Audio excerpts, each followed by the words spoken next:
السلام علیکم ورحمۃ اللہ.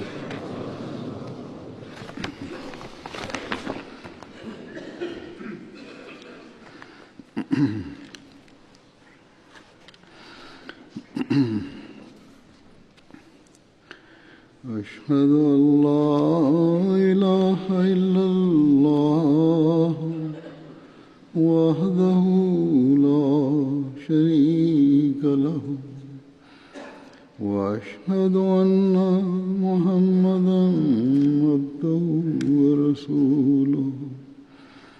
أما بعد فأعوذ بالله من الشيطان الرجيم. بسم الله الرحمن الرحيم. الحمد لله رب العالمين الرحمن الرحيم مالك يوم الدين. إياك نعبد وإياك نستعين. اهدنا الصراط المستقيم صراط الذين أنعمت عليهم غير المغضوب عليهم ولا الضالين.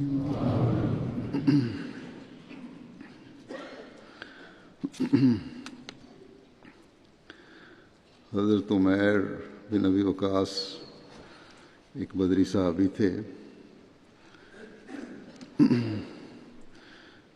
جن کی والدیت ابو وقاص مالک بن وہیب تھی. ان کی شہادت غزوہ بدر 2 ہجری میں ہوئی. حضرت عمیر رضی اللہ عنہ حضرت سعد بن ابی وقاص کے چھوٹے بھائی تھے اور ابتدائی مسلمانوں میں سے تھے. آپ کی والدہ کا نام حمنہ بن سفیان تھا. آپ کا تعلق قریش کے قبیلہ بنو زہرہ سے تھا اور جیسا کہ ذکر ہوا بدر کی جنگ میں انہوں نے شرکت کی اور وہیں ان کی شہادت ہوئی. حضور صلی اللہ علیہ وسلم نے حضرت عمیر اور حضرت عمر بن معاذ کے درمیان مواخات قائم فرمائی تھی.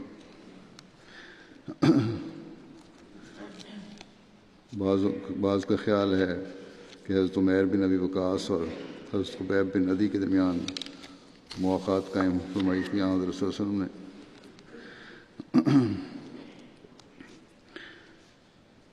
اس واقعہ کا ان کی شہادت کے واقعہ کا اور جنگ بدر میں شامل ہونے کا ذکر کرتے ہوئے سید خاتم النبیین میں مرزا بشیر احمد صاحب نے اس طرح لکھا ہے کہ مدینہ سے تھوڑی دور نکل کر حضرت صلی اللہ علیہ وسلم نے ڈیرا ڈالنے کا حکم دیا اور فوج کا جائزہ لیا. کم عمر بچے جو حضرت صلی اللہ علیہ وسلم کی ہم رکابی کے شوق میں ساتھ چلے آئے تھے ان کو واپس بھیجا گیا. سعد بن ابی وقاص کے چھوٹے بھائی عمیر بھی چھوٹی عمر کے تھے، کم سن تھے. انہوں نے جب بچوں کی واپسی کا حکم سنا تو لشکر میں ادھر ادھر چھپ گئے، لیکن آخر ان کی باری آئی اور حضرت صلی اللہ علیہ وسلم نے ان کی واپسی کا حکم دیا. یہ حکم سن کر عمیر رونے لگ گئے اور آپ نے حضرت صلی اللہ علیہ وسلم نے پھر ان کے غیر معمولی شوق کو دیکھ کر انہوں نے بدر میں شامل ہونے کی اجازت دی.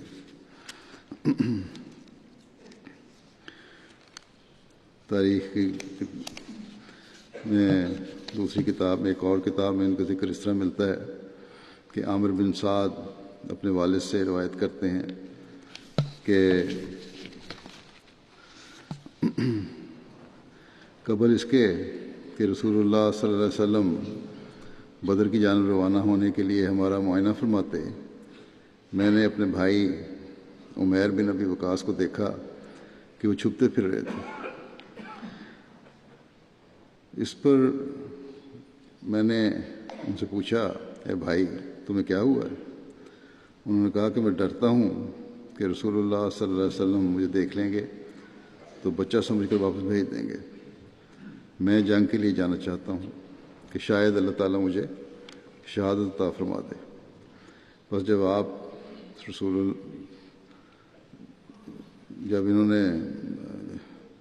یہ رسول اللہ صلی اللہ علیہ وسلم کے سامنے پیش ہوئے تو آپ صلی اللہ علیہ وسلم نے انہیں چھوٹا سمجھ کر واپس جانے کا ارشاد فرمایا تو عمیر رونے لگ گئے۔ اس پر رسول اللہ صلی اللہ علیہ وسلم نے انہیں شامل ہونے کی اجازت دے دی۔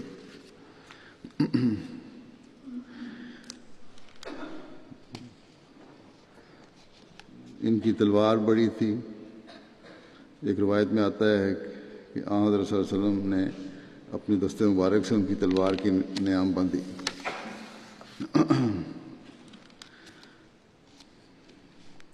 حضرت عمیر بن ابی وقاص غزوہ بدر میں جب شہید ہوئے اس وقت آپ 16 سال کے تھے۔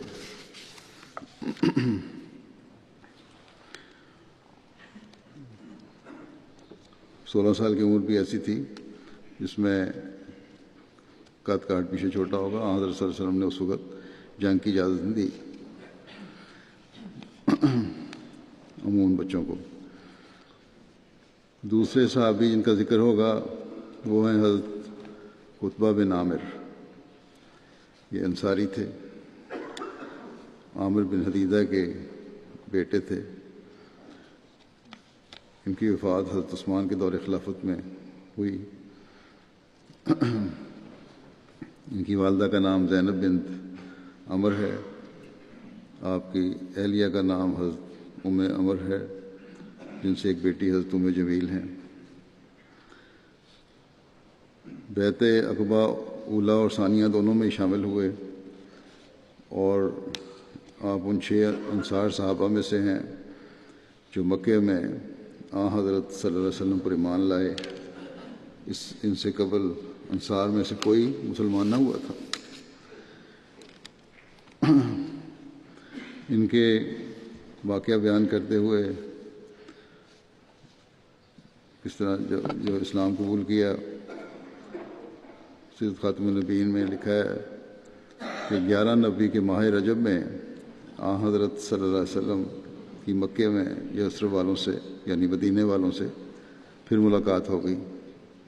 آپ صلی اللہ علیہ وسلم نے حسب و نسب پوچھا تو معلوم ہوا کہ قبیلہ خزرج کے لوگ ہیں اور یثرب سے آئے ہیں۔ حضرت صلی اللہ علیہ وسلم نے نہایت محبت کے لہجے میں کہا کیا آپ لوگ میری کچھ باتیں سن سکتے ہیں؟ انہوں نے کہا ہاں، آپ کیا کہتے ہیں؟ آپ صلی اللہ علیہ وسلم بیٹھ گئے اور ان کو اسلام کی دعوت دی اور قرآن شریف کی چند آیات سنا کر اپنے مشن سے آگاہ کیا۔ ان لوگوں نے ایک دوسرے کی طرف دیکھا اور کہا کہ یہ موقع ہے، ایسا نہ ہو کہ یہود ہم سے سبقت لے جائیں، اور یہ کہہ کر سب مسلمان ہو گئے۔ یہ 6 اشخاص تھے جن کے نام یہ ہیں: ابو امامہ اسد بن زرارہ جو بنو نجار سے تھے اور تصدیق کرنے میں سب سے اول تھے، عوف بن حارث یہ بھی بنو نجار سے تھے جو حضرت صلی اللہ علیہ وسلم کے دادا عبد المطلب کے ننہال کا قبیلہ تھا، رافع بن مالک جو بنو زریق سے تھے۔ اب تو قرآن شریف نازل ہو چکا تھا، وہ اس موقع پر حضرت صلی اللہ علیہ وسلم نے ان کو عطا فرمایا۔ قطبہ بن عامر جو بنی سلمہ سے تھے، اور عقبہ بن عامر جو بنی حرام سے تھے، اور جابر بن عبداللہ بن ریاب جو بنی عبید سے تھے۔ اس کے بعد یہ لوگ حضرت صلی اللہ علیہ وسلم سے رخصت ہوئے اور جاتے ہوئے عرض کیا کہ ہمیں خانہ جنگیوں نے بہت کمزور کر رکھا ہے، اور ہم میں آپس میں بہت نا اتفاقیاں ہیں۔ ہم یثرب میں جا کر اپنے بھائیوں میں اسلام کی تبلیغ کریں گے۔ کیا عجب کہ اللہ تعالیٰ آپ صلی اللہ علیہ وسلم کے ذریعے ہم کو پھر جمع کر دے، پھر ہم ہر طرح آپ کی مدد کے لیے تیار ہوں گے۔ چنانچہ یہ لوگ گئے اور ان کی وجہ سے یثرب میں اسلام کا چرچا ہونے لگا۔ تو اسلام کی وجہ سے کہتے ہیں جی اسلام نے آ کے پھوٹ ڈال دی. اسلام کی وجہ سے آپس کی پھوٹ اور فساد جو تھے وہ اس کے ختم ہونے کا امکان کا اظہار ان لوگوں نے کیا، اور پھر یہ ہو بھی گیا. اور وہی لوگ جو آپس کے دشمن تھے بھائی بھائی بن گئے. گزشتہ خطبے میں بھی ایک میں نے ذکر کیا تھا کہ ان لوگوں کے آپس میں بھائی بھائی ہونے دشمن کی آنکھوں میں بڑا کھٹکتا تھا، جس کی وجہ سے انہوں نے پھوٹ ڈالنے کی کوشش کی. لیکن پھر حضرت صلی اللہ علیہ وسلم کے سمجھانے سے اور آپ کی قوت قدسی سے ایک بھائی چارے کی فضا دوبارہ پیدا ہوئی. اصحاب رسول صلی اللہ علیہ وسلم میں حضرت قطبہ کا شمار ماہر تیر اندازوں میں ہوتا ہے. آپ غزوہ بدر، احد، خندق اور دیگر تمام غزوات میں رسول اللہ صلی اللہ علیہ وسلم کے ساتھ شامل ہوئے. غزوہ احد میں آپ جوانمردی سے لڑے. اس روز آپ کو 9 زخم آئے. فتح مکے کے موقع پر بنو سلمہ کا جھنڈا آپ ہی کے ہاتھ میں تھا. غزوہ بدر میں حضرت قطبہ کی ثابت قدمی کا یہ عالم تھا کہ آپ نے 2 صفوں کے درمیان ایک پتھر رکھا اور کہا کہ میں اس وقت تک نہیں بھاگوں گا جب تک یہ پتھر نہ بھاگے. یعنی ایک شرط لگا دی کہ میری جان جائے تو جائے، میدان چھوڑ کے میں نے نہیں بھاگنا. ان کے بھائی یزید بن عامر تھے جو 70 انصار کے ساتھ عقبہ میں شامل ہوئے تھے. حضرت یزید بدر اور احد میں بھی شریک ہوئے اور ان کی اولاد مدینہ اور بغداد میں تھی. ابو حاتم سے مروی ہے کہ حضرت قطبہ بن عامر نے حضرت عمر کے دور خلافت میں وفات پائی، جبکہ ابن حبان کے نزدیک انہوں نے حضرت عثمان کے دور خلافت میں وفات پائی. تیسرے صحابی جن کا ذکر ہوگا وہ ہیں حضرت شجاع بن وہب، جو وہب بن ربیعہ کے بیٹے تھے. ان کی وفات جنگ یمامہ میں ہوئی. آپ کو شجاع بن ابی وہب بھی کہا جاتا ہے. آپ کا خاندان بنو عبد شمس کا حلیف تھا. آپ طویل القامت، پتلے جسم والے اور نہایت گھنے بالوں والے تھے. حضرت شجاع کا شمار ان بزرگ صحابہ میں ہوتا ہے جنہوں نے ابتدا ہی میں حضرت صلی اللہ علیہ وسلم کو لبیک کہا تھا. بعثت نبی صلی اللہ علیہ وسلم کے 6 سال بعد حضور صلی اللہ علیہ وسلم کے ایما پر مہاجرین حبشہ کے دوسرے قافلے میں شریک ہو کر حبشہ چلے گئے تھے. کچھ عرصے بعد یہ افواہ سن کر کہ اہل مکہ مسلمان ہو گئے ہیں، حضرت شجاع حبشہ سے واپس مکہ آ گئے. کچھ مدت بعد حضور صلی اللہ علیہ وسلم نے صحابہ کرام کو مدینہ ہجرت کرنے کا اذن دیا تو آپ بھی اپنے بھائی عقبہ بن وہب کے ساتھ عرض مکہ کو خیر بات کہہ کر مدینہ چلے گئے. حضور صلی اللہ علیہ وسلم نے حضرت اوس بن خولی کو حضرت شجاع کا دینی بھائی بنایا تھا، جو مواخات جو قائم کی تھی. حضرت شجاع کا بھائی بنایا تھا. حضرت شجاع بدر، احد، خندق سمیت تمام غزوات میں حضور صلی اللہ علیہ وسلم کے ساتھ شامل رہے اور 40 برس تک سے کچھ زائد عمر پا کر جنگ یمامہ میں شہادت پائی. غزوہ حدیبیہ سے واپس آنے کے بعد حضرت صلی اللہ علیہ وسلم نے اکثر سلاطین عالم کو دعوت اسلام کے خطوط روانہ فرمائے تھے. عبد الرحمن سے مروی ہے رضی اللہ عنہ، یہ صحابی تھے کہ رسول اللہ صلی اللہ علیہ وسلم ایک روز ممبر پر خطبہ دینے کے لیے کھڑے ہوئے. حمد و ثنا کے بعد آپ صلی اللہ علیہ وسلم نے فرمایا، میں تم میں سے بعض کو شاہان عجم کی طرف بھیجنا چاہتا ہوں، جو غیر عرب بادشاہ ہیں ان کی طرف بھیجنا چاہتا ہوں. تم مجھ سے اختلاف نہ کرنا جیسا بنی اسرائیل نے عیسیٰ سے کیا تھا. تو مہاجرین نے عرض کیا، یا رسول اللہ صلی اللہ علیہ وسلم، ہم آپ سے کبھی کچھ اختلاف نہ کریں گے، آپ ہمیں بھجوائیے. چنانچہ جن صحابہ کو اس دینی فریضے کے انجام دینے کی سعادت ملی ان میں حضرت شجاع بن وہب بھی شامل تھے. آپ صلی اللہ علیہ وسلم نے حضرت شجاع کو حارث بن ابی شمر غسانی کی طرف، جو دمشق کے قریب مقام غوطہ کا رئیس تھا، سفیر بنا کر بھیجا، اور بعض کے نزدیک اس کا نام منذر بن حارث بن ابی شمر غسانی تھا۔ بہرحال جو آپ نے خط بھیجا تبلیغ کا، اس کے ابتدائی فکرے یہ تھے کہ بسم اللہ الرحمن الرحیم من محمد رسول اللہ صلی اللہ علیہ وسلم الی الحارث ابن ابی شمر سلام علی من اتبع الہدی وآمن باللہ وصدق فانی ادعوک الی ان تؤمن باللہ وحدہ لا شریک لہ یبقى لک ملک کا۔ محمد رسول اللہ صلی اللہ علیہ وسلم کی طرف سے حارث بن ابی شمر کی طرف سلامتی ہے، اس پر جو ہدایت کی پیروی کرے، اللہ پر ایمان لائے اور تصدیق کرے۔ بے شک میں تم کو اس خدا پر ایمان لانے کی دعوت دیتا ہوں جو ایک ہے اور اس کا کوئی شریک نہیں، اسی صورت میں تمہاری سلطنت باقی رہے گی۔ حضرت شجاع کہتے ہیں کہ میں خط لے کر روانہ ہوا، یہاں تک کہ حارث بن ابی شمر کے محل کے دروازے پر پہنچا۔ وہاں 2-3 دن گزر گئے مگر دربار میں رسائی نہیں ہو سکی۔ آخر میں نے وہاں کے جو انچارج تھا اس سے کہا کہ میں رسول اللہ صلی اللہ علیہ وسلم کے ایلچی کی حیثیت سے، جو سیکیورٹی کا تھا، ایلچی کی حیثیت سے اس کے پاس آیا ہوں۔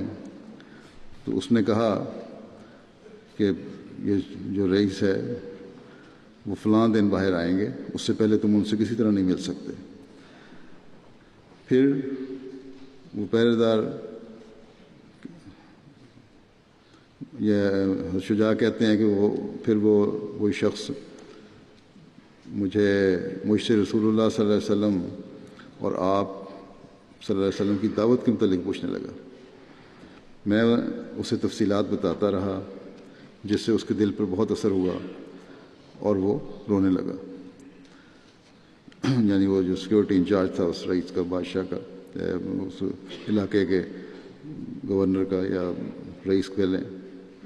پھر اس نے کہا کہ میں نے انجیل میں پڑھا تھا کہ اس نبی کی بالکل یہی تفصیلات اس میں موجود ہیں، مگر میں سمجھتا تھا کہ وہ سرزمین شام میں ظاہر ہوں گے، مگر اب معلوم ہوا کہ وہ سرزمین قرض یا یمن کا علاقہ میں ظاہر ہو چکے ہیں۔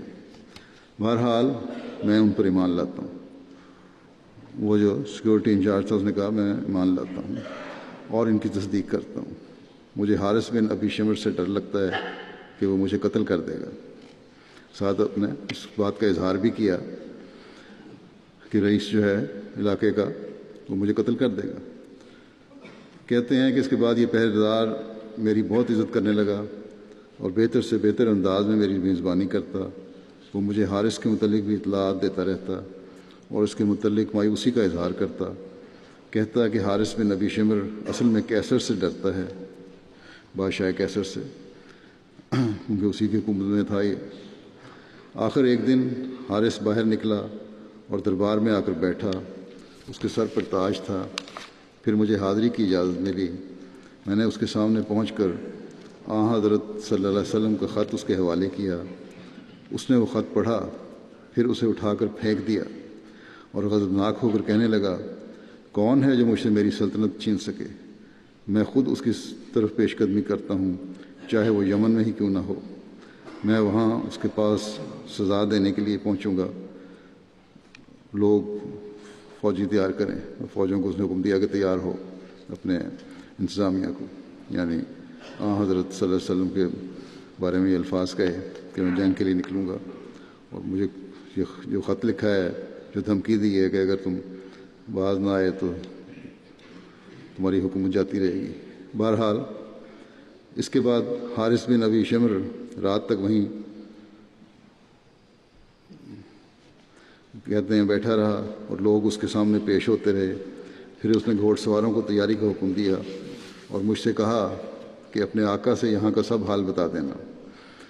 اس کے بعد اس نے کیسر شاہ روم کو حضرت صلی اللہ علیہ وسلم کے خط کا سارا واقعہ لکھ کر بھجوایا، اپنے ایلچی بھجوایا اور یہی باتیں ساری لکھ کر بھجوائیں کہ اتنا اس طرح یہ نمائندہ آیا ہے مجھے تبلیغ کرنے اسلام کی۔ حارث بن ابی شمر کا یہ خط کیسر کے پاس اس وقت پہنچا جب حضرت صلی اللہ علیہ وسلم کا خط حضرت دہیا کلبی کے ہاتھ کیسر کو پہنچ گیا تھا۔ کیسر نے حارث کا خط پڑھ کر اسے لکھا کہ اس نبی پر حملے اور پیش قدمی کا خیال چھوڑ دو اور ان سے مت الجھو۔ بہرحال جب کیسر کا یہ جوابی خط حارث کے پاس پہنچا تو اس نے حضرت شجاع جو کہ اس وقت تک وہیں ٹھہرے ہوئے تھے کو بلوایا اور پوچھا کہ تم کب واپس جانے کا ارادہ رکھتے ہو؟ حضرت شجاع نے کہا کل۔ بادشاہ نے اسی وقت آپ کو 100 مسکال سونا دلائے جانے کا حکم دیا اور ادھر وہ دربان آپ کے پاس آیا، وہی جو پہلے جو سیکورٹی انچارج تھا ان کے پاس آیا، اور اس نے خود کچھ روپیہ اور لباس دیا۔ پھر کہنے لگا کہ رسول اللہ صلی اللہ علیہ وسلم کی خدمت میں، یعنی وہ سیکورٹی انچارج کہنے لگا کہ رسول اللہ صلی اللہ علیہ وسلم کی خدمت میں میرا سلام عرض کرنا اور بتانا کہ میں آپ صلی اللہ علیہ وسلم کے دین کا پیروکار بن چکا ہوں۔ حضرت شجاع کہتے ہیں کہ اس کے بعد جب میں حضرت صلی اللہ علیہ وسلم کے پاس پہنچا تو آپ صلی اللہ علیہ وسلم کو شاہ حارث کے متعلق سب حال بتایا۔ آپ نے تمام رودات سن کر فرمایا کہ تباہ ہو گیا، یعنی اس کی سلطنت تباہ ہو گئی۔ پھر میں نے آپ صلی اللہ علیہ وسلم کو اس کے محل کے دربان مری کا سلام پہنچایا اور اس نے جو کچھ کہا تو وہ سب کچھ بتلایا۔ آپ صلی اللہ علیہ وسلم نے فرمایا کہ اس نے سچ کہا۔ سیرت الحلبیہ میں یہ سارا واقعہ بیان ہے۔ حضرت سردار مرزا بشیر احمد صاحب نے مختلف تاریخوں کی کتابوں سے لے کر اس میں سے جو باتیں بیان کی ہیں، اس میں جو چند زائد باتیں ہیں وہ یہ ہیں کہ آپ لکھتے ہیں کہ 5واں تبلیغی خط کے نمبر کا وہ ذکر نہیں ہے، فرمایا کہ 5واں تبلیغی خط ریاست غسان کے فرمانروا حارث بن ابی شمر کے نام لکھا گیا۔ غسان کی ریاست عرب کے ساتھ متصل جانب شمال واقع تھی اور اس کا رئیس کیسر کے ماتحت ہوا کرتا تھا۔ جب حضرت شجاع بن وہب وہاں پہنچے تو اس وقت حارث کیسر کے فتح کے جشن کے لیے تیاری کر رہا تھا۔ شاہ روم تھا، اس کی فتح کا جشن تھا، اس کے لیے تیاری کر رہا تھا وہاں کا رئیس۔ حارث سے ملنے سے پہلے شجاع بن وہب اس کے دربان یعنی موت میں ملاقات سے ملے۔ وہ ایک اچھا آدمی تھا۔ اس نے شجاع کی زبانی حضرت صلی اللہ علیہ وسلم کی باتیں سن کر فی الجملہ ان کی تصدیق کی۔ بہرحال چند دن کے انتظار کے بعد وہی واقعہ بیان ہوا ہے کہ شجاع بن وہب کو رئیس غسان کے دربار میں رسائی ہو گئی۔ انہوں نے حضرت صلی اللہ علیہ وسلم کا خط پیش کیا۔ حارث نے خط پڑھ کر غصے سے پھینک دیا، اور نہ صرف غصے سے پھینک دیا بلکہ جیسا کہ ذکر ہو چکا ہے فوجوں کی حملے کے لیے تیاری کا حکم دیا۔ اور اس دوران اس نے کیسر کو بھی یہ خط بھیجا اور یہ بتایا کہ میں فوج کشی کرنے لگا ہوں۔ تو کیسر نے کہا کہ فوج کشی نہ کرو اور مجھے آ کر دربار کی شرکت کے لیے ایلیا یعنی بیت المقدس میں ملو۔ کیسر نے اس کو رئیس کو بلایا۔ بہرحال یہ تو معاملہ ان کا یہیں ختم ہو گیا۔ حدیث اور تاریخ سے پتہ لگتا ہے کہ مدینہ میں ایک عرصے تک اس بات کا خوف رہا کہ غسانی قبائل مسلمانوں کے خلاف یہ کب حملہ کرتے ہیں۔ اسی خوف میں کافی عرصے تک یہ خوف رہا۔ اس جواب کی وجہ سے جو شمر آپ کے صحابی کو دیا تھا شمر نے۔ ماہ ربیع الاول سن 8 ہجری میں رسول اللہ صلی اللہ علیہ وسلم کو خبر ملی کہ بنو حوازن کی ایک شاخ بنو عامر مسلمانوں کے خلاف لڑائی کی تیاری کر رہے ہیں۔ حضور صلی اللہ علیہ وسلم نے حضرت شجاع کو 24 مجاہدین دے کر ان لوگوں کی سرکوبی پر مأمور فرمایا۔ وہ حملہ کرنے لگے تھے مدینہ میں۔ اس وقت بنو عامر کے لوگ مدینہ سے 5 راتوں کی مسافت پر 80 مکہ اور بصرہ کے درمیان ایک مقام ہے، اس کے مقام پر خیمہ لگائے بیٹھے تھے۔ آپ یعنی حضرت شجاع مجاہدین کے ساتھ رات کو سفر کرتے اور دن کو چھپے رہتے، یہاں تک کہ اچانک صبح کے وقت بنو عامر کے سر پر جا پہنچے۔ وہ لوگ مسلمانوں کو اچانک اپنے سر پر دیکھ کر بوکھلا گئے، باوجود اس کے کہ وہ حملے کی تیاری کے لیے نکلے تھے اور پوری فوج بنا کے نکلے تھے، اور سب کچھ چھوڑ چھاڑ کر بھاگ کھڑے ہوئے۔ حضرت شجاع نے اپنے مجاہدین کو حکم دیا کہ ان کا تعاقب نہ کریں، کوئی ضرورت نہیں تعاقب کرنے کی، اور مال غنیمت جو ہے اس زمانے کے رواج کے مطابق جو بھی وہ چھوڑ گئے تھے، اونٹ اور بکریاں، وہ ہانک کر مدینہ لے آئے۔ مال غنیمت کی کثرت کا اندازہ اس بات سے ہو سکتا ہے کہ ہر ایک مجاہد کو 15 اونٹ ملے تھے اور دیگر اسباب و سامان اس کے علاوہ تھا، یعنی کہ وہ حملہ آور جو تھے پوری تیاری کر کے آئے تھے اور ساز و سامان سے لیس تھے جنگ کے۔ پھر جن صحابی کا ذکر ہوگا ان کا نام ہے حضرت شماس بن عثمان۔ ان کا پہلے بھی ایک خطبے میں مختصر ذکر ہو چکا ہے۔ عثمان بن شرید ان کے والد تھے۔ غزوہ احد 3 ہجری میں ان کی وفات ہوئی۔ ان کا نام عثمان اور شماس لقب تھا، اور اس لقب سے آپ مشہور ہوئے تھے۔ بنو مخزوم میں سے تھے اور اسلام کے آغاز میں ہی مسلمان ہو گئے تھے۔ ابن حشام نے حضرت شماس بن عثمان کے نام شماس کی وجہ تسمیہ بیان کرتے ہوئے لکھا ہے کہ شماس رضی اللہ عنہ کا نام عثمان ہے، اور شماس کہلانے کی وجہ یہ ہے کہ عیسائیوں کے مذہبی لیڈر کو شماس کہتے ہیں۔ زمانہ جاہلیت میں مکے آیا، وہ بہت خوبصورت تھا وہ عیسائی لیڈر۔ اس کی خوبصورتی کو دیکھ کر مکہ کے لوگ متعجب ہوئے۔ عتبہ بن ربیعہ جو عثمان کے ماموں تھے، انہوں نے کہا کہ میں اس شماس سے زیادہ ایک حسین لڑکا تم کو دکھاتا ہوں، اور پھر اپنے بھانجے عثمان کو لا کر دکھایا۔ اس وقت سے لوگ عثمان کو شماس کہنے لگے۔ حضرت شماس کا نام شماس ہونے کی ایک وجہ یہ بھی بیان کی جاتی ہے کہ آپ کا نام شماس آپ کے چہرے کی سرخ و سفید رنگت کی وجہ سے تھا، گویا کہ آپ سورج کی مانند ہیں، بس اس وجہ سے شماس نام آپ کے اصل نام پر حاوی ہو گیا۔ حضرت شماس بن عثمان اور آپ کی والدہ حضرت صفیہ بنت ربیعہ بن عبد شمس حبشہ کی طرف دوسری ہجرت میں شامل تھیں۔ حضرت شماس کی والدہ شیبہ اور عتبہ سرداران مکہ جو غزوہ بدر میں مارے گئے تھے ان کی بہن تھیں۔ حضرت شماس بن عثمان نے حبشہ سے واپسی پر مدینہ کی طرف ہجرت کی۔ حضرت شماس بن عثمان نے مدینہ کی طرف ہجرت کے بعد حضرت مبشر بن عبد منذر کے ہاں قیام کیا۔ سعید بن مسیب کہتے ہیں کہ حضرت شماس بن عثمان غزوہ احد میں شہید ہونے تک حضرت مبشر بن عبد المنذر کے ہاں مقیم رہے۔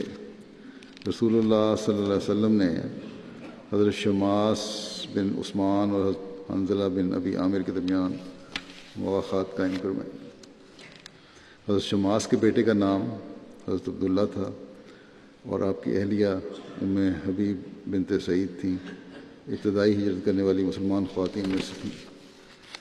حضرت شماس بن عثمان غزوہ بدر احد میں شامل ہوئے۔ آپ غزوہ احد میں بہت جاں فشانی سے لڑے۔ رسول اللہ صلی اللہ علیہ وسلم نے فرمایا کہ میں نے شماس بن عثمان کو ڈھال کی مانند پایا ہے۔ رسول اللہ صلی اللہ علیہ وسلم دائیں یا بائیں جس طرف بھی نظر اٹھاتے شماس کو وہیں پاتے جو اپنی تلوار سے مدافعت کر رہے تھے جنگ احد میں، یہاں تک کہ رسول اللہ صلی اللہ علیہ وسلم پر غشی طاری ہو گئی جب آپ پر حملہ ہوا پتھر لگا کے۔ حضرت شماس نے اپنے آپ کو آپ صلی اللہ علیہ وسلم کے سامنے ڈھال بنا لیا تھا، یہاں تک کہ آپ شدید زخمی ہو گئے اور آپ کو اسی حالت میں مدینہ اٹھا کر لایا گیا۔ آپ میں ابھی کچھ جان باقی تھی، آپ کو حضرت عائشہ کے ہاں لے جایا گیا۔ حضرت ام سلمہ نے کہا کہ کیا میرے چچا زاد بھائی کو میرے سوا کسی اور کے ہاں لے جایا جائے گا؟ آپ صلی اللہ علیہ وسلم نے فرمایا کہ انہیں حضرت ام سلمہ کے پاس اٹھا کر لے جاؤ۔ بس آپ کو وہیں لے جایا گیا اور آپ نے انہی کے گھر وفات پائی، وہاں زخمی ہو کے آئے تھے احد سے۔ پھر آپ صلی اللہ علیہ وسلم کے حکم سے حضرت شماس کو مقام احد میں لے جا کر انہی کپڑوں میں دفن کیا گیا۔ آپ مدینہ آ کر جب جنگ کے بعد اٹھا کے لایا گیا تھا ان کو زخمی حالت میں، 1 دن اور 1 رات تک زندہ رہے تھے، اور اس دوران کہا جاتا ہے کہ انہوں نے کچھ کھایا پیا نہیں، انتہائی کمزوری کی حالت تھی۔ بلکہ بے ہوشی کی حالت تھی۔ حضرت شماس رضی اللہ عنہ کی وفات 34 سال کی عمر میں ہوئی۔ پھر ایک صحابی ہیں حضرت ابو ابس بن جبر، ان کے والد کا نام تھا جبر بن عمر۔ ان کی وفات 34 ہجری میں ہوئی 70 سال کی عمر میں۔ ان کا اصل نام عبد الرحمن تھا اور کنیت ابو ابس تھی۔ آپ کا تعلق انصار کے قبیلہ بنو حارثہ تھا۔ زمانہ جاہلیت میں ان کا نام عبد العزیٰ تھا۔ نبی کریم صلی اللہ علیہ وسلم نے اس کو بدل کر عبد الرحمن کر دیا تھا۔ نبی کریم عزیٰ ان کے بت کا نام تھا نا، اس لیے بدلا عبد الرحمن کر دیا۔ نبی کریم صلی اللہ علیہ وسلم کے ساتھ آپ غزوہ بدر سمیت تمام غزوات میں شریک رہے۔ کعب بن اشرف یہودی کو جن اصحاب نے قتل کیا یہ بھی ان میں شامل تھے۔ رسول اللہ صلی اللہ علیہ وسلم نے حضرت ابو ابس اور حضرت خنیس کے درمیان مواخات قائم فرمائی۔ 34 ہجری میں 70 برس کی عمر میں آپ کی وفات ہوئی۔ مکہ میں آپ کی کثیر اولاد موجود تھی۔ حضرت عثمان نے جنازہ پڑھایا اور جنت البقیع میں ان کی تدفین ہوئی۔ حضرت ابو ابس بن جبر کے بارے میں مروی ہے کہ اسلام کی بعثت سے پہلے بھی آپ عربی لکھنا جانتے تھے، حالانکہ اس وقت عرب میں لکھنے کا رواج بہت کم تھا۔ حضرت ابو ابس اور حضرت ابو بردہ بن نیار نے جب اسلام قبول کیا، اس وقت دونوں نے بنو حارثہ کے بتوں کو توڑ دیا تھا۔ حضرت عمر اور حضرت عثمان انہی لوگوں سے صدقہ وصول کرنے حضرت عمر اور عثمان انہیں لوگوں سے صدقہ وصول کرنے کے لیے بھیجا کرتے تھے، یعنی کہ مال کا شعبہ بھی کے پاس تھا۔ زمانہ نبی میں حضرت ابو ابس کی آنکھ کی بینائی چلی گئی تو رسول اللہ صلی اللہ علیہ وسلم نے آپ کو ایک عصا دیتے ہوئے فرمایا کہ اس سے روشنی حاصل کرو۔ چنانچہ وہ عصا آپ کے آگے روشنی کیا کرتا تھا۔ ایک تو یہ مطلب بھی ہو سکتا ہے کہ یہ سوٹی تمہارے ہاتھ میں ہوگی، اور جس طرح نبینا اپنی سوٹی استعمال کرتے ہیں چلتے ہوئے مدد دے گی، لیکن یہ بھی ہے کہ اس سے روشنی بھی نکلتی ہو، کم نظر آتا ہو تو بعض دفعہ رات کے وقت میں اس سے روشنی نکلتی ہو، کیونکہ بعض صحابہ کے بارے میں بھی یہ روایت ملتی ہے کہ بعض دفعہ اندھیرے میں وہ سفر کر رہے ہوتے تھے تو ان کے احساس سے روشنی نکلتی تھی۔ بلکہ ایک روایت یہ بھی ہے کہ حضرت مسیح علیہ الصلوۃ والسلام کے 3 صحابہ سفر کر رہے تھے اور رات اندھیری تھی، تو ان کو بھی اسی طرح اللہ تعالیٰ نے یہ نظارہ دکھایا کہ روشنی ان کے آگے آگے چلتی رہی۔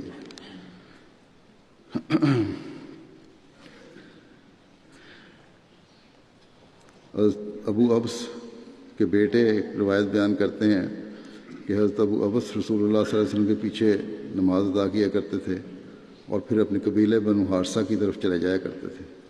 ایک دفعہ ایک اندھیری رات میں جب بارش بھی ہو رہی تھی، آپ اپنے گھر کی طرف جا رہے تھے تو آپ کے احساس سے روشنی نکلنا شروع ہو گئی، جس نے آپ کے لیے راستے میں روشنی کر دی۔ حضرت عثمان رضی اللہ عنہ آپ کی بیماری کے دوران ان کی عیادت کے لیے تشریف لائے تو بے ہوشی کی حالت میں تھے۔ یہ جب افاقہ ہوا تو حضرت عثمان نے کہا کہ آپ اپنے آپ کو کس حالت میں پاتے ہیں؟ انہوں نے کہا کہ ہم اپنی حالت اچھی دیکھتے ہیں سوائے ایک اونٹ کا گھٹنا باندھنے والی رسی کے جو ہم سے اور وہ مال سے غلطی سے کھو گئی تھی، ابھی تک ہم اس سے خلاصی نہیں پا سکے۔ یہ وہ مال تھے، جیسا کہ میں نے بتایا کہ مال صدقہ وغیرہ جمع کرنے کے لیے، چندہ وغیرہ کے لیے بھیجا جاتا تھا ان کو۔ ذمہ داری اور ایمانداری کا یہ معیار تھا کہ ایک رسی اونٹ باندھنے والی غلطی سے گم گئی اور اسی وجہ سے زندگی کے آخر تک بے چین رہے۔ مرض الموت میں بھی خیال آیا تو یہی کہ یہ رسی جو ہے کہیں ہمارے لیے ابتلا نہ بن جائے اگلے جہان میں۔ تو یہ وہ لوگ تھے جو اللہ تعالیٰ کے خوف اور ایمانداری کے ایسے معیار رکھتے تھے۔ حضرت انس سے مروی ہے کہ نبی کریم صلی اللہ علیہ وسلم سے زیادہ جلدی نماز اثر پڑھنے والا کوئی نہ تھا، یعنی وقت کے لحاظ سے پہلے وقت میں نماز اثر پڑھ لیا کرتے تھے۔ انصار میں سے 2 آدمی ایسے تھے جن کا گھر مسجد نبوی سے سب سے زیادہ دور تھا۔ ایک حضرت ابو لبابہ بن عبد المنذر تھے جن کا تعلق بنی عمر بن عوف سے تھا، اور دوسرے حضرت ابو ابس بن جبر تھے جن کا تعلق بنو حارثہ سے تھا۔ ابو لبابہ کا گھر قباء میں تھا اور حضرت ابو ابس کا گھر بنو حارثہ میں تھا۔ یہ دونوں اصحاب، اور کافی فاصلے پر تھا، 2-2.5 میل۔ یہ دونوں اصحاب رسول اللہ صلی اللہ علیہ وسلم کے ساتھ نماز پڑھتے، اور جب اپنی قوم میں واپس پہنچتے تو تب تک نماز عصر نہ وہاں پڑھی جاتی۔ تو یہ ہے کہ ان لوگوں کا تیز چلنے کا معیار بھی ہے، اور یہ بھی کہ فاصلہ طے کر کے آن وسلم کے پیچھے نماز پڑھنے آیا کرتے تھے۔ حضرت عبداللہ بن ابس سے روایت ہے کہ رسول اللہ صلی اللہ علیہ وسلم نے فرمایا کہ جس شخص نے اپنے قدم اللہ تعالیٰ کی راہ میں گرد آلود کیے، اللہ تعالیٰ نے اس پر آگ حرام کر دی۔ یعنی اللہ تعالیٰ کی راہ میں جہاد کرنے والے، اللہ تعالیٰ کی رضا پر چلنے والے، اپنے آپ کو مشقت میں ڈالنے والے تھے لوگ اس میں شامل ہیں، اور اسی طرح دعوت اللہ کے لیے سفر کرنے والے بھی، اور وہ لوگ بھی جو ایک لمبے فاصلے سے مسجد میں نماز باجماعت کے لیے آتے ہیں، یہ سب لوگ ان لوگوں میں شامل ہیں۔ اللہ تعالیٰ فرماتا ہے کہ ان لوگوں پر آگ حرام کی گئی۔ پھر ایک صحابی تھے حضرت ابو عقیل بن عبداللہ، انصاری تھے یہ۔ عبداللہ بن سالبہ ان کے والد کا نام تھا۔ ان کی وفات 12 ہجری میں جنگ یمامہ میں ہوئی۔ ان کا نام عبد الرحمن عراسی بن عبداللہ تھا۔ ان کا پرانا نام عبد العزیٰ تھا۔ اسلام قبول کرنے کے بعد رسول اللہ صلی اللہ علیہ وسلم نے ان کا نام عبد الرحمن رکھا۔ آپ کا تعلق قبیلہ بلی کی ایک شاخ بنو انیف سے تھا، اور آپ انصار کے خاندان بنو جاجبہ بن کلفہ کے حلیف تھے۔ آپ کی کنیت ابو عقیل ہے، اور آپ اسی سے مشہور ہیں۔ غزوہ بدر، احد، خندق غرض تمام غزوات میں حضرت صلی اللہ علیہ وسلم کے ہمراہ تھے۔ جنگ یمامہ 12 ہجری میں حضرت ابوبکر صدیق کی خلافت میں شہید ہوئے۔ ان کی قبولیت اسلام کا واقعہ یوں بیان ہوا ہے کہ حضرت صلی اللہ علیہ وسلم مکے سے ہجرت فرما کر مدینہ منورہ تشریف لائے تو ایک دن ایک نوجوان آپ صلی اللہ علیہ وسلم کی خدمت میں حاضر ہوئے۔ قبول ایمان کے ساتھ آپ صلی اللہ علیہ وسلم کی بیعت کا شرف حاصل کیا اور بتوں سے سخت نفرت کا اظہار کیا۔ اس موقع پر حضور اکرم صلی اللہ علیہ وسلم نے ان سے پوچھا کہ تمہارا نام کیا ہے؟ انہوں نے عرض کیا کہ عبد العزیٰ۔ حضور اکرم صلی اللہ علیہ وسلم نے فرمایا نہیں، بلکہ آج سے تمہارا نام عبد الرحمن ہے۔ انہوں نے ارشاد نبی کے سامنے سر تسلیم کر دیا اور سب لوگوں سے کہہ دیا کہ میں اب عبد العزیٰ نہیں بلکہ عبد الرحمن ہوں۔ آپ کے اجداد میں ایک شخص اراشہ بن عامر تھا، اس کی نسبت سے انہیں اراشی بھی کہا جاتا ہے۔ آپ ان صحابہ کرام میں سے تھے کہ جب حضرت صلی اللہ علیہ وسلم صدقہ کرنے کا حکم فرماتے تو ساری رات یہ کام کرتے اور جو کچھ ملتا وہ صدقہ کر دیتے۔ چنانچہ بخاری میں آپ کے متعلق آتا ہے کہ حضرت ابو مسعود بیان کرتے ہیں کہ جب ہمیں صدقہ کا حکم ہوا تو ہم اس وقت مزدوری پر بوجھ اٹھایا کرتے تھے۔ حضرت ابو عقیل آدھا سا کھجور مزدوری کے پیسوں میں سے لے کر آئے، ایک اور شخص ان سے زیادہ لایا تو اس پر منافق کہنے لگے کہ اللہ تو اس شخص کے صدقے سے بے نیاز ہے، اور اس دوسرے شخص نے صدقہ کیا وہ محض دکھاوے کے لیے ہے۔ تب یہ آیت نازل ہوئی، الذین یلمزون المطوعین من المؤمنین فی الصدقات والذین لا یجدون الا جہدہم فیسخرون منہم سخر اللہ منہم ولہم عذاب علیم۔ یہ منافق ہیں جو مومنوں میں سے خوشی سے بڑھ بڑھ کر صدقے دینے والوں پر طنز کرتے ہیں، اور ان پر بھی جو کہ سوائے اپنی محنت کی کمائی کے کوئی طاقت نہیں رکھتے، سو باوجود اس قربانی کے یہ منافق ان پر ہنسی کرتے ہیں، اور اللہ ان میں سے اشد مخالفوں کو ہنسی کی سزا دے گا اور ان کو دردناک عذاب پہنچے گا۔ عجیب عجیب نظارے ہیں ان کے اللہ تعالیٰ کی رضا حاصل کرنے کے لیے کیا کس طرح کوشش کرتے تھے. اور ان لوگوں کے انہی نمونوں کو قبول کرتے ہوئے اللہ تعالیٰ نے بعد میں آنے والوں کو بھی ان کے نقش قدم پر چلنے کی تلقین فرمائی. اس واقعہ کی تفصیل علامہ ابن حجر اسقلانی یوں بیان فرماتے ہیں کہ انہی صاحب الصحاب نے بھی کہتے ہیں، یعنی حضرت ابو عقیل کو صاحب الصحاب ہی کہا جاتا ہے. واقعہ کچھ یوں ہے کہ حضرت عبد الرحمن بن عوف اپنا آدھا مال لے کر آئے. انصار کے غریب مسلمانوں میں سے ایک شخص ابو عقیل آگے بڑھے اور کہنے لگے، یا رسول اللہ، میں کھجور کے 2 سا کے عوض رات بھر کنویں سے ڈول کھینچتا رہا، اور 1 سا میں نے اپنے گھر والوں کے لیے رکھ دیا ہے، اور دوسرا سا یہ ہے. بعض روایتوں میں 1 سا میں سے نصف سا دینے کا ذکر ہے. تو یعنی آدھا میں نے دے دیا، گھر رکھ لیا، اور آدھا لے کے آیا ہوں. تو منافقوں نے کہا کہ اللہ اور اس کے رسول صلی اللہ علیہ وسلم کو ابو عقیل کے اللہ اور اس کے رسول ابو عقیل کے سا سے غنی ہیں. تو اللہ تعالیٰ نے فرمایا کہ الذین یلمزون المطوعین من المؤمنین فی الصدقات والذین لا یجدون الا جہدہم. یعنی یہ منافق ہیں جو مومنوں میں سے خوشی سے بڑھ بڑھ کر صدقے دینے والوں پر طنز کرتے ہیں، اور ان پر بھی جو کہ سوائے اپنی محنت کی کمائی کے کوئی طاقت نہیں رکھتے. آپ ہی وہ انصاری صحابی تھے جنہوں نے مسلمہ کذاب پر آخری وار کیا تھا. چنانچہ ابن سعد بیان کرتے ہیں کہ جنگ یمامہ کے دن مسلمانوں میں سب سے پہلے حضرت ابو عقیل عنیفی زخمی ہوئے. ان کو کندھوں اور دل کے درمیان تیر لگا تھا جو لگ کر ٹیڑھا ہو گیا تھا، جس سے وہ شہید نہ ہوئے. پھر وہ تیر نکالا گیا.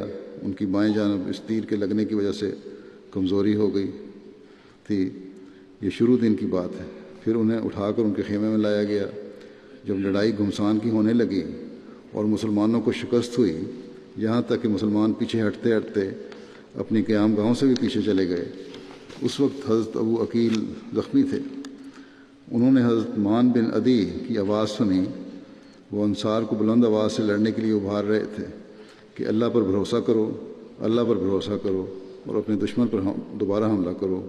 اور حضرت مان لوگوں کے آگے تیزی سے چل رہے تھے. یہ اس وقت کی بات ہے جب کہ انصار کہہ رہے تھے کہ ہم انصار کو دوسروں سے الگ کر دو، ہم انصار کو دوسروں سے الگ کر دو. چنانچہ ایک ایک کر کے انصار ایک طرف جمع ہو گئے، اور مقصد یہ تھا کہ لوگ جم کر لڑیں گے اور بہادری سے آگے بڑھیں گے اور دشمن پر حملہ کریں گے. اس سے تمام مسلمانوں کے قدم جم جائیں گے اور حوصلے بڑھ جائیں گے. حضرت عبداللہ بن عمر فرماتے ہیں کہ پھر حضرت ابو عقیل انصار کے پاس جانے کے لیے کھڑے ہو گئے. زخمی حالت میں تھے، بہت برا کمزوری تھی، لیکن کھڑے ہو گئے. میں نے کہا کہ اے ابو عقیل، آپ کیا چاہتے ہیں؟ آپ میں لڑنے کی طاقت تو ہے نہیں. انہوں نے کہا کہ اس منادی نے میرا نام لے کر آواز لگائی ہے. میں نے کہا وہ تو انصار کو بلا رہا ہے، نہ کہ زخمیوں کو. وہ تو ان لوگوں کو بلا رہا ہے جو لڑنے کے قابل ہوں. حضرت ابو عقیل نے کہا کہ انہوں نے انصار کو بلایا ہے، اور میں چاہے زخمی ہوں لیکن میں بھی انصار میں سے ہوں، اس لیے میں ان کی پکار پر ضرور جاؤں گا، چاہے مجھے گھٹنوں کے بل جانا پڑے. حضرت ابن عمر فرماتے ہیں کہ حضرت ابو عقیل نے اپنی کمر باندھی اور اپنے دائیں ہاتھ میں ننگی تلوار لی، اور پھر یہ اعلان کرنے لگے کہ اے انصار، جنگ حنین کی طرح دشمن پر دوبارہ حملہ کرو. چنانچہ انصار جمع ہو گئے. اللہ ان پر رحم فرمائے. اور پھر مسلمان بڑی بہادری کے ساتھ دشمن کی طرف بڑھے، یہاں تک کہ دشمن کو میدان جنگ چھوڑ کر باغ میں گھس جانے پر مجبور کر دیا. مسلمان اور دشمن ایک دوسرے میں گھس گئے، اور ہمارے درمیان اور ان کے درمیان تلواریں چلنے لگیں. حضرت ابن عمر فرماتے ہیں کہ میں نے حضرت ابو عقیل کو دیکھا. ان کا زخمی ہاتھ کندھے سے کٹ کر زمین پر گرا ہوا تھا، اور ان کے جسم پر 14 زخم تھے، جن میں سے ہر زخم جان لیوا تھا. اور اللہ کا دشمن مسلمہ قتل ہو گیا تھا، وہ بھی ساتھ ہی پڑا تھا. حضرت ابو عقیل زمین پر زخمی پڑے ہوئے تھے اور ان کے آخری سانس تھے. میں نے جھک کر ان سے کہا اے ابو عقیل. انہوں نے کہا لبیک، حاضر ہوں، اور لڑکھڑاتی ہوئی زبان سے پوچھا کہ فتح کس کو ہوئی ہے؟ میں نے کہا آپ کو خوشخبری ہو کہ مسلمانوں کو فتح ہوئی ہے. اور میں نے بلند آواز سے کہا کہ اللہ کا دشمن مسلمہ کذاب قتل ہو چکا ہے. اس پر انہوں نے اللہ کی حمد بیان کرتے ہوئے آسمان کی طرف انگلی اٹھائی اور انتقال فرما گئے. اللہ ان پر رحم فرمائے. حضرت ابن عمر فرماتے ہیں کہ مدینہ واپس آنے کے بعد میں نے حضرت عمر کو ان کی ساری کارگزاری سنائی تو حضرت عمر نے فرمایا اللہ ان پر رحم فرمائے، وہ ہمیشہ شہادت مانگا کرتے تھے، اور جہاں تک مجھے معلوم ہے وہ ہمارے نبی کریم صلی اللہ علیہ وسلم کے بہترین صحابہ میں سے تھے اور شروع میں اسلام لائے تھے۔ یہ حضرت عمر کے الفاظ ہیں۔ اللہ تعالیٰ ان تمام صحابہ کے درجات بلند فرماتا چلا جائے۔ نماز کے بعد میں جنازہ غائب بھی پڑھاؤں گا دو۔ پہلا جنازہ ہے محترم مولانا عبدالعزیز صادق صاحب مربی سلسلہ بنگلہ دیش کا، جو 26 جولائی 2018 کو ان کی وفات ہوئی تھی۔ انا للہ و انا الیہ راجعون۔ چوتھی جماعت کی تعلیم کے دوران حصول تعلیم کے لیے یہ قادیان چلے گئے تھے، جہاں صحابہ حضرت مسیح علیہ السلام کی صحبت میں ان کو پرورش پانے کا موقع ملا۔ تقسیم ہند کے بعد بیرونی طلباء کو اپنے اپنے ملک میں واپس جانے کا ارشاد ہوا تو وہ بنگال واپس آ گئے، لیکن مرکز واپسی کے لیے بے قرار رہتے تھے۔ پرخطر حالات میں وہ کلکتے سے دہلی کے لیے روانہ ہوئے۔ دوران سفر ہندو اور سکھ حیران تھے کہ ایک مسلمان نوجوان اس قسم کے حالات میں ٹرین میں کس طرح اکیلے بے خطر سفر کر رہا ہے۔ بہرحال دہلی پہنچنے کے بعد وہاں کی جماعت نے ان کو ایک فلائٹ میں لاہور بھیجنے کا انتظام کر دیا۔ اس وقت مغربی اور مشرقی پاکستان ایک ہوتے تھے، اور وہ بخیریت روا پہنچ گئے۔ جامعہ کی 6 سال کی تعلیم انہوں نے وہاں حاصل کی، اور اس کے بعد انہوں نے جامعہ المبشرین کا مزید 3 سال کا کورس مکمل کیا، شاہد کی ڈگری حاصل کی، اور پھر اس کے بعد پنجاب اور پشاور یونیورسٹی سے پنجاب یونیورسٹی اور پشاور یونیورسٹی سے مولوی فاضل کی ڈگری بھی حاصل کی۔ اس کے بعد پاکستان میں ہی فیصل آباد کی جماعت سمندری میں ان کی تقرری ہوئی۔ 63-64 میں ان کا تبادلہ مشرقی بنگال میں ہو گیا، جہاں مختلف جماعتوں میں انہوں نے کام کیا۔ حضرت خلیفۃ المسیح ثالث رحمہ اللہ تعالیٰ نے قرآن کریم کے بنگلہ ترجمہ کے لیے ایک بورڈ تشکیل دیا، تو محترم قاضی محمد نذیر صاحب کے سفارش پر مولانا عبدالعزیز صاحب کا نام بھی اس میں شامل کیا۔ اس میں مظفر الدین بنگالی صاحب، مولوی محمد امیر بنگالی صاحب بھی ان کے ساتھ کام کرتے تھے، اور اس کام کے لیے ترجمے کے لیے روضہ میں مقیم رہے۔ اور اس کے بعد محمد امیر صاحب کی ڈھاکہ منتقلی اور چودھری مظفر الدین صاحب کے انتقال کے بعد اس کام کے لیے 1979 میں انہیں ڈھاکہ بھیج دیا گیا۔ مولوی محمد صاحب کی رحلت کے بعد آپ اکیلے یہ کام کرتے رہے، اور بالآخر 7 سال جوبلی کے سال بنگلہ ترجمہ قرآن کی چھپائی مکمل ہوئی۔ ملک کے طول و عرض میں مختلف جگہوں پر مربی اور مولد کے طور پر انہوں نے کام کیا، تعلیم و تربیت کے کام اور تبلیغی کام کیے۔ متعدد مرتبہ مخالفین کی طرف سے جسمانی زد و کوب کا بھی شکار ہوئے۔ اسیر راہ مولا ہونے کا اعزاز بھی انہیں حاصل رہا۔ 1992 میں جب بخشی بازار ڈھاکہ جو جماعتی مرکز ہے اس پر دشمن نے حملہ کیا، تو اس دوران بڑی جرأت کے ساتھ اکیلے لڑتے رہے، اور اس کے نتیجے میں ان کے سر سمیت تمام جسم پر بہت سے زخم آئے۔ پسماندگان میں اہلیہ کے علاوہ 3 بیٹیاں اور 2 بیٹے اور متعدد پوتے اور پوتیاں نواسیاں ہیں۔ ان کی 3 بیٹیاں بنگلہ دیش میں مقیم ہیں، بیٹوں میں سے ایک امریکہ میں ہیں، اور چھوٹے بیٹے حبیب اللہ صادق صاحب UK میں مقیم ہیں اور MTA کے شعبہ نیوز میں کام کرتے ہیں۔ اللہ تعالیٰ مرحوم کے درجات بلند فرمائے اور ان کے بچوں کو بھی ان کی نیکیوں کو جاری رکھنے کی توفیق عطا فرمائے۔ دوسرا جنازہ ہے محمد ظفر اللہ صاحب شہید ابن مکرم بشارت احمد صاحب سید والا ننکانہ کا، جو 29 اگست کو ضلع ننکانہ میں مغرب کے وقت ان کی دکان پر ڈاکوؤں نے حملہ کیا اور ان کی فائرنگ سے یہ شہید ہو گئے۔ انا للہ و انا الیہ راجعون۔ تفصیلیات کے مطابق 6 ڈاکو بڑی تعداد میں جدید اسلحے سے لیس ان کی دکان پر موٹر سائیکلوں پر آئے۔ ان کی سونے کی جیولری کی دکان تھی، اس میں داخل ہوئے، دکان کو لوٹا، اور لوٹ مارنے کے بعد باہر شدید فائرنگ کرتے رہے۔ اس کی وجہ سے باہر کے بھی ایک راہگیر زخمی ہو گیا، جام نک ہو گیا۔ جب یہ لوگ مال لوٹ کر واپس جا رہے تھے اس وقت انہوں نے ظفر اللہ صاحب پر فائرنگ کر دی، 3 گولیاں چلائیں، جس کی وجہ سے وہ موقع پر ہی جاں بحق ہو گئے۔ ان کی ظفر اللہ صاحب کی دکان پر ان کے علاوہ اور بھی لوگ موجود تھے، لیکن انہوں نے صرف ظفر اللہ صاحب کو ہی ٹارگٹ کیا۔ یہ بھی کہ ایک اہم یہ ہے، اس لیے ٹارگٹ کر لوگوں کو فرق نہیں پڑتا، دوہرا ثواب ملے گا۔ مرحوم نہایت خوش اخلاق، مل نثار اور مہمان نواز تھے۔ یہی وجہ تھی کہ ان کی وفات پر کثیر تعداد میں لوگ تعزیت کے لیے آئے اور بڑی تعداد غیرت جماعت کی بھی تھی۔ موصوف خلافت سے والہانہ محبت کرنے والے تھے، ہر تحریک پر لبیک کہنے والے، نماز باجماعت کے پابند، اللہ تعالیٰ کے فضل سے موسی تھے۔ مرحوم بہادر اور نڈر انسان تھے۔ اس وقت سیکٹری تعلیم سید والا کے طور پر خدمت بجا لا رہے تھے۔ ظفر اللہ صاحب کی عمر 30 سال تھی۔ 2.5 سال قبل مرحوم کی شادی ہوئی تھی۔ ان کا ایک بیٹا محمد اللہ عزیزم محمد اللہ 1.5 سال کا ہے۔ مرحوم نے لواحقین میں اہلیہ، بیٹا اور والدین کے علاوہ ایک بھائی اور 5 بہنیں سوگوار چھوڑے ہیں۔ اللہ تعالیٰ مرحوم کے درجات بلند کرے اور ان سب لواحقین کو صبر اور حوصلہ عطا فرمائے اور ان کی نیکیوں کو جاری رکھنے کی توفیق عطا فرمائے۔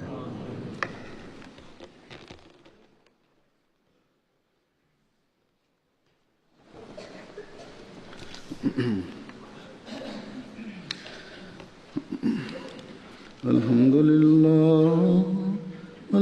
لله نحمده ونستعينه ونستغفره ونؤمن به ونتوكل عليه ونعوذ بالله من شرور أنفسنا ومن سيئات أعمالنا من يهده الله فلا مضل له ومن يضلل فلا هادي له ونشهد أن لا إله إلا الله ونشهد أن محمدا عبده ورسوله عباد الله رحمكم الله إن الله يأمر بالعدل والإحسان وإيتاء ذي القربى وينهى عن الفحشاء والمنكر والبغي يعظكم لعلكم تذكرون اذكروا الله يذكركم وادعوه يستجب لكم ولذكر الله أكبر